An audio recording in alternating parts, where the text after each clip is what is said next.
The module is Gandhi and Law. The objectives of this module are to understand Gandhi's idea of law and legal practice. This module was written by Arvind Narayan of the Alternative Law Forum, Bangalore. I'm Akash Singh Rathore from Lewis University in Rome. We'll start with Gandhi's critique of law, because that's what people are most familiar with, and conclude is his final position on the role of the law. In Hind Swaraj, Gandhi wrote, "The lawyers, therefore, will, as a rule, advance quarrels instead of repressing them. Moreover, men take up the profession not in order to help others out of their miseries, but to enrich themselves. It's within my knowledge that they are glad when men have disputes. Petty pleaders actually manufacture them." So Gandhi's critique is not unlike what we've heard in Plato's Republic, the Socratic critique of the lawyers, that lawyers are not very healthy for society. They foment disputes and they attempt to enrich themselves. And Gandhi is quite categorical about this in Hind Swaraj. He goes on to say that the greatest injury that the lawyers have done to the country is that they have tightened the grip, the English grip. Do you think it would be possible for the English to carry on their governments without law courts? So this is the sense that we get from Hind Swaraj. By this time, Gandhi has stopped practicing law himself, and his critique is quite damning about the role that lawyers play in society. But is that really the final word, the last word that Gandhi has to say about the law and the legal profession, legal practices, and the relationship between law and justice?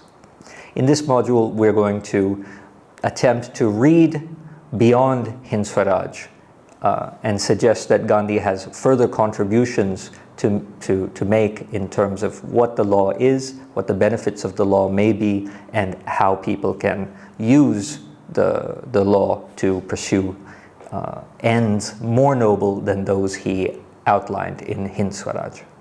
So what is the work that we are talking about that Gandhi had done that goes beyond the critique within Hind Swaraj? There are basically four kinds of work and writing and practice that we wish to mention. The first is his contribution to civil rights in South Africa, where Gandhi basically donned the role of a human rights lawyer. The second is Gandhi's contribution to innovating socio-legal activism by authoring the first human rights report that we know of in India. It's called the Fact-Finding Report in relation to the Jallianwala massacre that occurred in the Punjab. The third is Gandhi's contribution to the field of legal journalism, where the newspaper that he publishes, Young India, becomes a vehicle to denounce injustice more broadly. And the fourth is Gandhi's use of the theatrical potential of the law in order to challenge the colonial state. The theatrical potential refers to the way that when a trial is going on, the people who are in defense in that trial, the defendants of the trial, have the opportunity to speak, and often there are reporters recording what they say, and this occasion of the defendant articulating the reasons for his actions in relation to the present authorities there has a certain theatrical quality that can serve to spread the message being articulated by the defendant. So let's begin with the first, Gandhi as an early human rights lawyer. After getting his law degree from the Inner Temple in England, Gandhi attempted the practice of law both in Rajkot and in Bombay. He wasn't too successful in finding a practice that he was comfortable with, so when an opportunity arose to go to South Africa to provide legal assistance to a client, he took that opportunity very happily.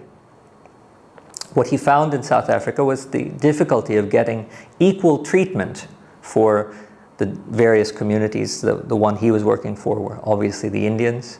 And Gandhi's legal practice began to get much more subtle and refined in this process of functioning within a law court where the idea of justice was one that was distinguished upon racial lines. So racial justice, different kinds of justice meted out to different races. In that process, Gandhi moved from being the lawyer who got his clients released on bail to being the one who was himself accused, being the defendant in the case. This happened because as he was practicing law, he realized that the legal system was patently unjust, and he took it upon himself to begin to transgress those laws and find himself to be the alleged criminal needing defense. Now, in the range of his legal practice in South Africa, the work that Gandhi did was not different at all from the kind of work that human rights lawyers, practitioners undertake today.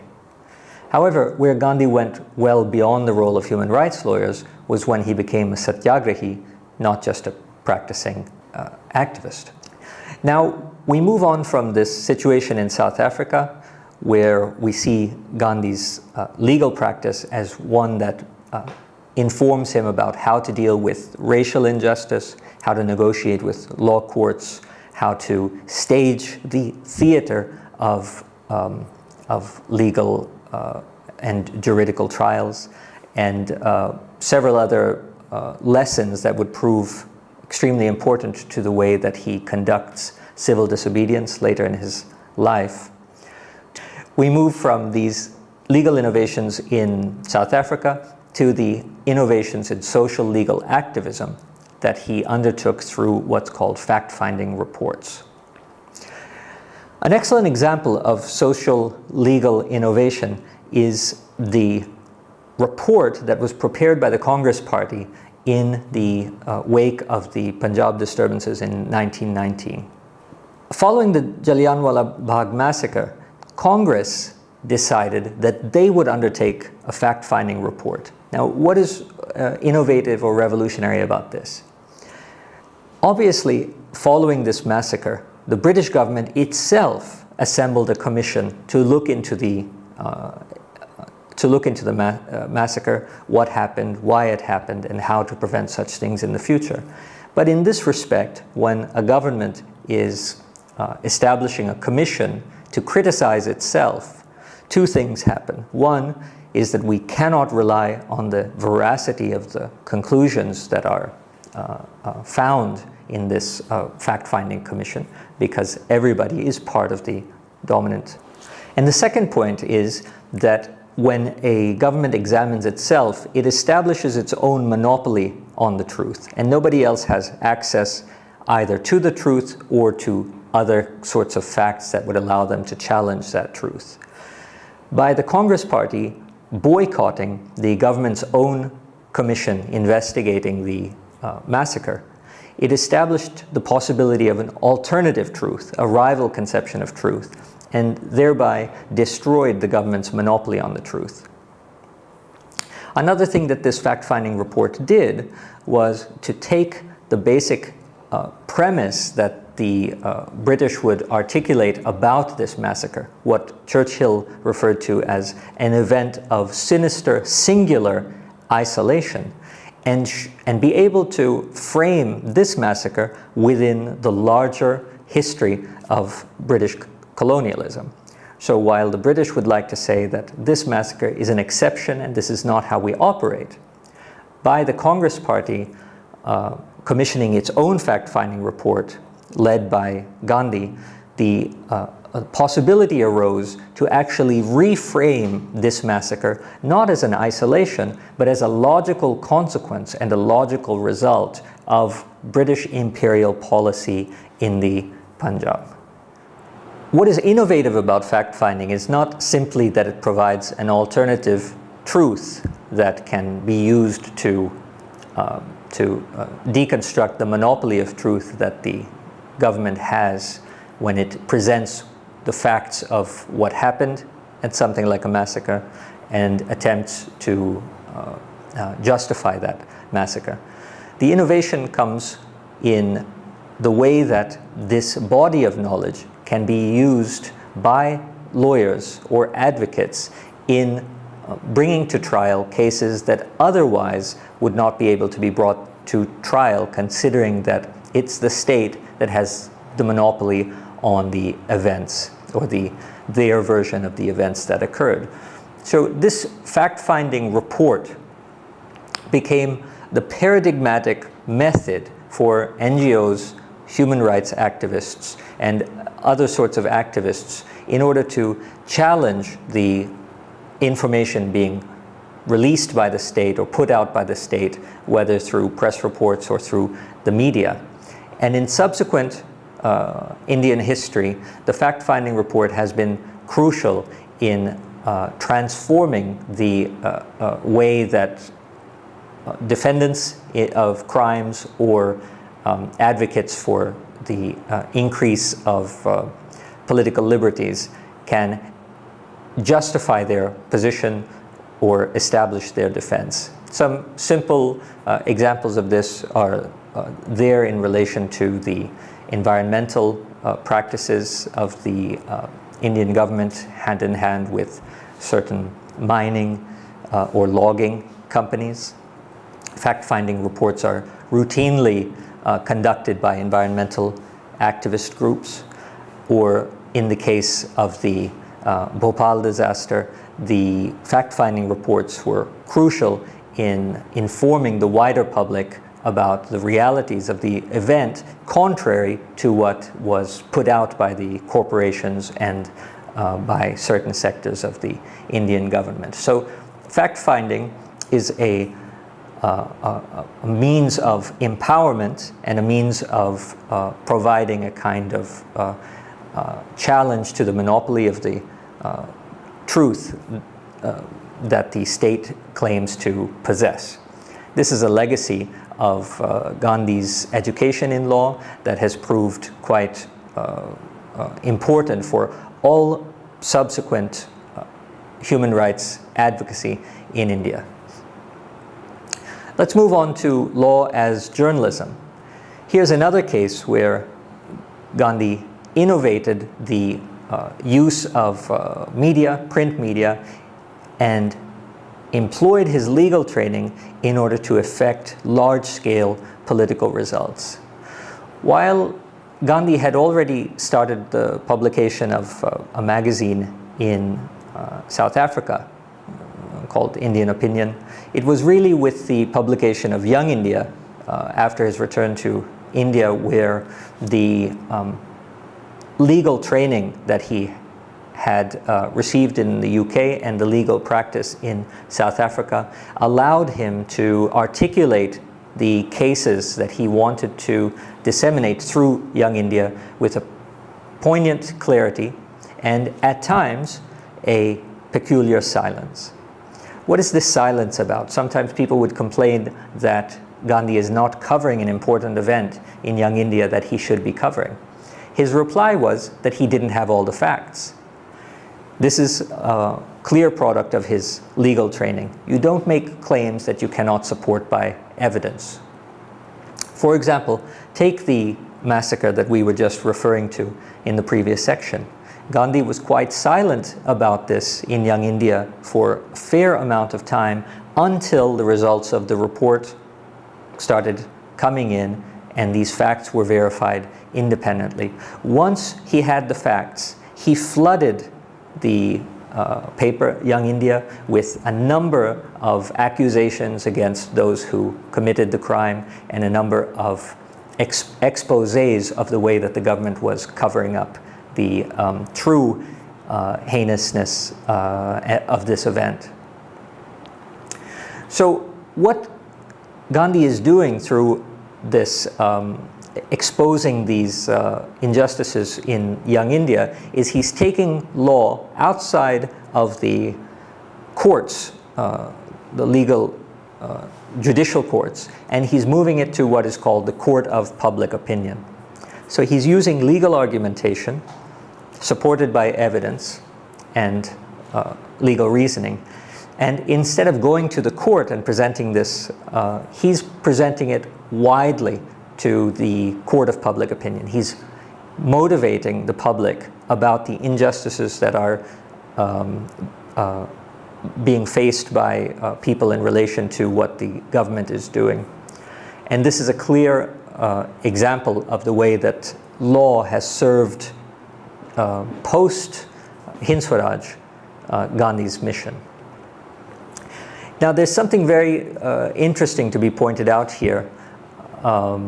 It's interesting for all of legal theory and legal history, and we have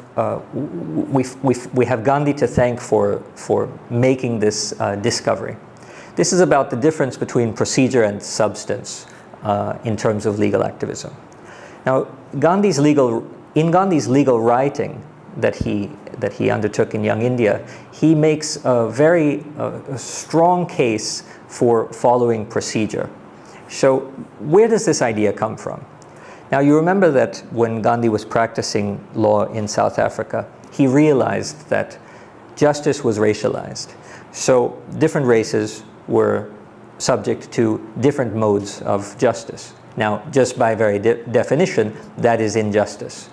However, the British law and the British rule in South Africa permitted this sort of injustice substantively. So substantively means the body of the law was determined by different races, and who got what was, what punishment was meted out was determined by different races. So there was an unjust substantive law. However, the British legal tradition has always been grounded in the natural law tradition found in Roman times. So Roman law was based in what's called a natural justice jurisprudence. This suggests that there are certain principles of law that can never be violated. These are called procedural principles. So the procedural principles include things like the party who is to be punished must always be heard. So you don't condemn somebody without hearing what they have to say. Everybody deserves a defense. Another principle of natural justice is that you should treat like situations in a like manner. So if someone does a crime under the same circumstances, his punishment should be identical to another person who does the same crime in the same circumstances. So you treat like cases like. These are aspects of procedural justice that, despite the quite unjust substantive nature of the laws of the British Empire, were nevertheless adopted into British legal tradition. So what Gandhi realized that he could do was that while substantively the law was unjust, he would not bring challenges to the racialized notions of substantive justice in South Africa. Rather, he would bring challenges at the procedural level, and he would ask whether the Indian, he always represented Indians in this early period, whether the Indian who was under trial was being treated according to the principles of natural justice that are so crucial to the jurisprudential thinking of British law. And he managed in this way to get bail or even dismissal of cases against his clients, whom he never would have managed to achieve this outcome if he had just challenged the substance of the law head on. So this experience taught Gandhi the way to negotiate between procedure and substance, and this turned out to be crucial in the way that he negotiated with the representatives of the British Empire throughout his later life. In Young India, Gandhi also makes very specific distinctions between the injustice of the law in correlation to the principles of natural justice, which would seem to demand another procedure by the British rulers.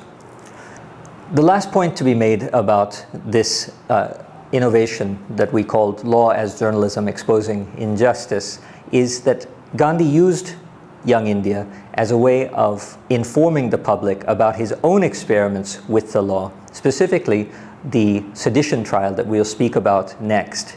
As the trial is ongoing, Gandhi publishes all of the texts, the transcripts that are available to him about what is said by the court, and of course his own defense. And this allows the general public to get in touch with what's going on in these closed courtroom doors. So let's move on to the fourth way in which we see that the legal education that Gandhi had and his experiments with legal reasoning and legal practice informed his conception of the law beyond what critiques he makes in Hind Swaraj. And this is the Sedition Trial. In the Sedition Trial in Ahmedabad in 1922, Gandhi was tried under Section 124A of the IPC on the charge of exciting disaffection towards the government established by law in India. This exciting disaffection or causing disaffection was converted by Gandhi from a crime into a moral duty, what he called the highest duty of the citizen.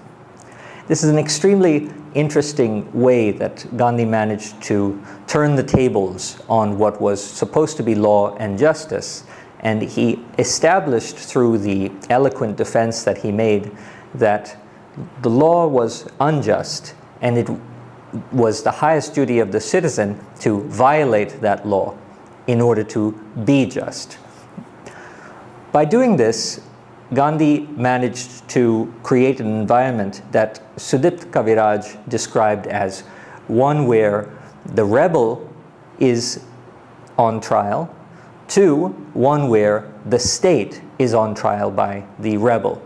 In other words, the theatrical maneuvering that Gandhi made in terms of the way he negotiated with the judge and prosecutor turned the tables such that people now felt it wasn't Gandhi that was on trial for sedition, but rather the British Empire that was on trial for failing to live up to its obligations. When Gandhi disobeys the law, he's reaffirming the fact that the law must have an integral connection to justice. It can't just be arbitrary law, arbitrary rule for the sake of the rulers, but it must be ultimately grounded in justice, and that means, of course, equality for the ruled as well as the rulers. Gandhi is asserting that law can't be linked to violence, it can't be linked to force, but instead its only legitimacy is when it is grounded in justice. Now, the link that Gandhi throughout his life draws between politics and spirituality, or the world of contemplation and the world of action, can be read by us now as a call for a link between legal philosophy and legal activism. In other words, if we see these four modes through which Gandhi breathed life into the lessons that law can provide, we can follow up on that in Gandhi's thought and see that legal philosophy and legal activism can be united through a quest for justice. Furthermore, there are striking resonances between the Gandhian practice in colonial South Africa, where he was an early human rights lawyer, his practices in colonial India, where he became a satyagrahi and a practitioner, and the current condition in independent India, where we learn from Gandhi creative ways of engaging with the law. So much beyond Gandhi's critique of the law and lawyers in Hind Swaraj, his practice of the law throughout these differing phases of his life, before and after writing Hind Swaraj, show us that law can be engaged with creatively and justice can be wrestled from the state, even in scenarios of gross injustice. In that respect, Gandhi's approach to law, irrespective of what he wrote about it in Hind Swaraj, can be deeply inspiring for contemporary human rights practitioners and other activists who need to find ways of engaging with the law and find ways of doing that creatively despite possibly repressive systems of governance. Finally, Gandhi had to be both an exemplary practitioner of human rights as well as a critic of human rights who aimed to transcend the limitations of human rights activism.